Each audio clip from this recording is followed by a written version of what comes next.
Bismillahirrahmanirrahim. Assalamualaikum warahmatullahi wabarakatuh. Kami dari kelompok 2 kelas toksikologi lingkungan A, yang beranggotakan saya sendiri, Gilang Ahmad Syafi'i, NIM 2151300, Dia Aya Aprilia Ginasya, 2151385, Josef Syakanel Ikra, NIM 215134142, dan Miranda Talita Sawitri dengan NIM 215135156. Pada kesempatan kali ini, kami akan mempresentasikan hasil diskusi kami mengenai uji toksisitas akut ibuprofen pada ikan cere atau Gambusia affinis.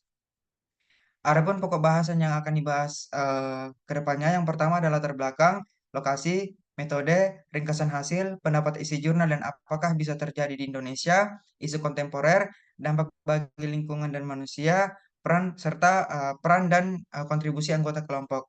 Baik, langsung saja untuk latar belakang dan lokasi akan dipaparkan oleh saudara dia.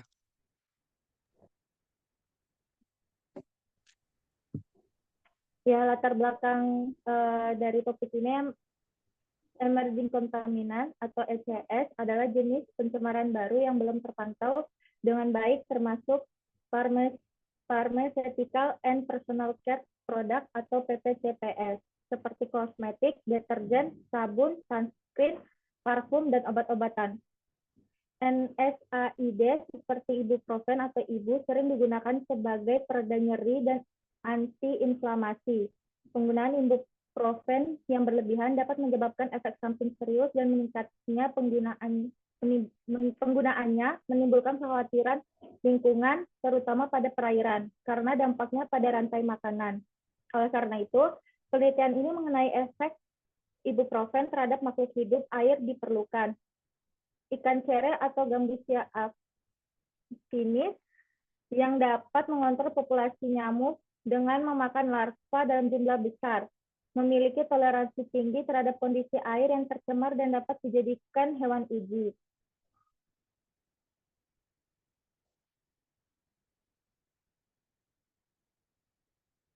Untuk lokasi dari penelitian ini berada di Laboratorium Hewan Universitas Brawijaya, Malang, Provinsi Jawa Timur, Indonesia.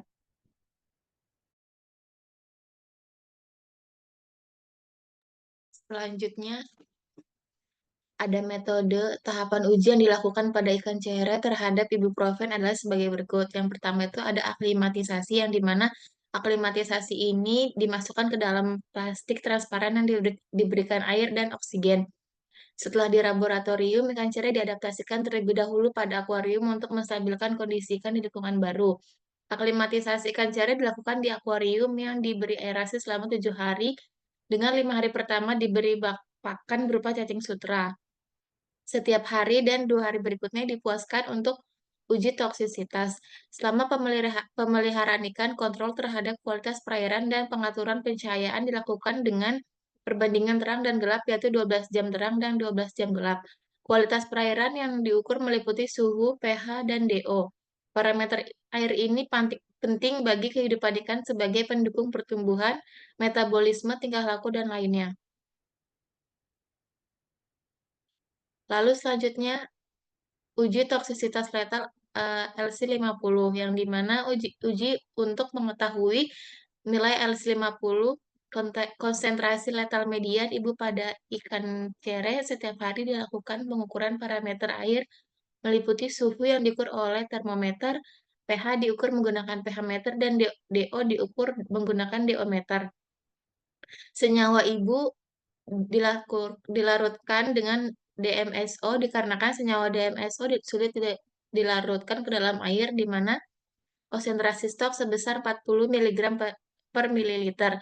DMSO memiliki toksisitas yang cukup rendah, sehingga larutan ini bersifat tidak toksik untuk melarutkan senyawa sebanyak 6 ekor ikan yang dimasukkan ke dalam satu akuarium soliter yang berukuran 15 x 10 x 15 cm berisi 800 ml air tawar dicampur dengan ibu pada konsentrasi 0, 10, 20, 40, 80, 160, dan 320 mg per liter. Sebelum melakukan pengamatan, ikan dipuasakan selama 48 jam dan tidak diberi makan selama pengujian.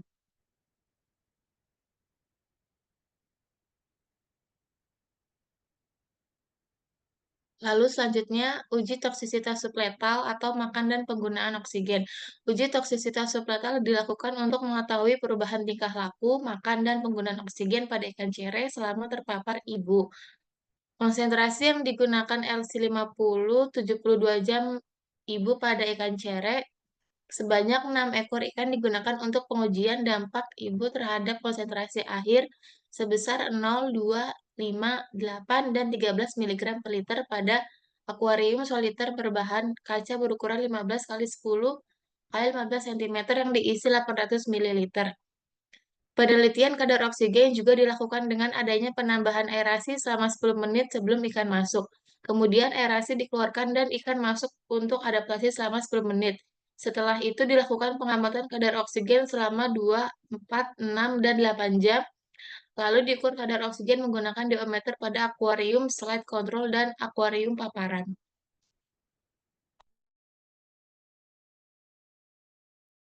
Selanjutnya itu metode selanjutnya untuk dapat mengetahui dampak dari ibuprofen terhadap selera makan, 6 ekor ikan cere akan dimasukkan ke dalam satu akuarium soliter yang diberi air tawar yang dicampur dengan ibu dengan konsentrasi akhir sebesar 0, 2, 5, 8, dan 13 mg per liter yang diamati selama 24, 48, 72, dan 96 jam untuk mengetahui dampak dari ibuprofen terhadap selera makan ikan cere. Dalam pengujian selera makan digunakan akuarium berukuran 20 kali 30 kali 15 cm yang dibagi menjadi dua sisi, di mana satu sisi ditempatkan ikan cere dan sisi lainnya ditempatkan makanannya berupa cacing sutra. Untuk pengamatan dampak dari ibuprofen terhadap selera makan ikan cere yang dilakukan dalam waktu 10 menit atau 600 detik, sehingga apabila ikan cere tidak memakan makanannya dalam kurun waktu yang ditentukan, maka dapat dikategorikan bahwa ikan cere berdampak terhadap ibuprofen.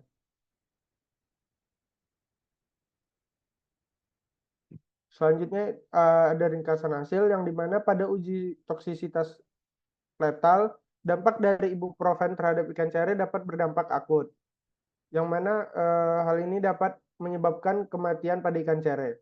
Dan sedangkan untuk uji toksisitas subletal, ibuprofen terhadap ikan cere dapat berdampak kronis, di mana ibuprofen dapat mengubah perilaku makan pada ikan cere dalam waktu yang relatif lama.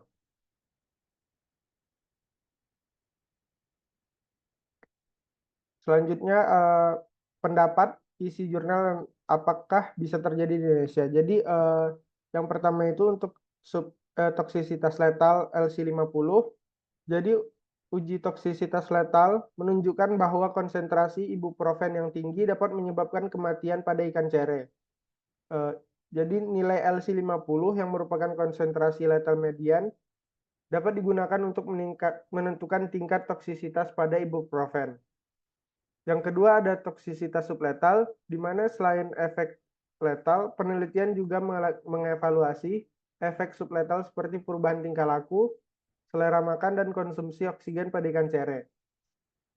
Yang dimana hasil penelitian menunjukkan bahwa ibuprofen dapat menyebabkan peningkatan aktivitas motorik yang mengurangi kadar oksigen terlalu secara signifikan, namun tidak memiliki dampak yang signifikan terhadap selera makan ikan cere dalam jangka pendek.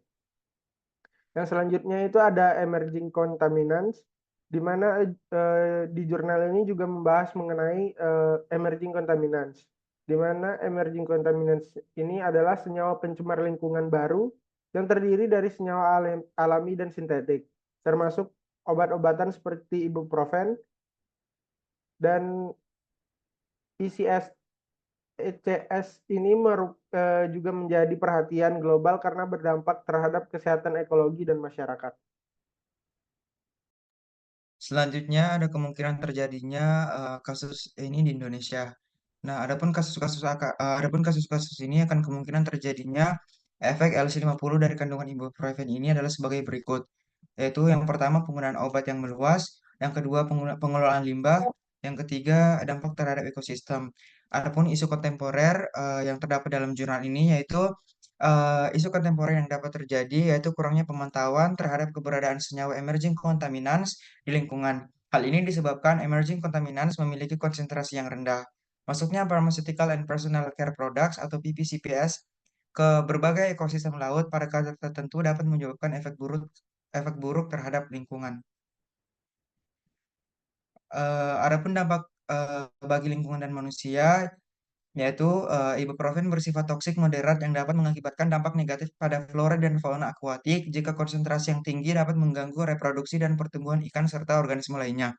Selain itu, ibuprofen dapat terakumulasi dalam sedimen dan tanah yang mempengaruhi organisme tanah dan mikroba yang berperan penting dalam siklus nutrisi. Tidak hanya itu, jika ibuprofen dikonsumsi oleh manusia dalam jangka yang panjang atau dosis yang tinggi, dapat menyebabkan gangguan pencernaan, gangguan ginjal, dan peningkatan risiko serangan jantung. Baik, berikut referensi yang kami gunakan. Kurang lebihnya mohon dimaafkan dari kelompok kami. Syukron. Assalamualaikum warahmatullahi wabarakatuh.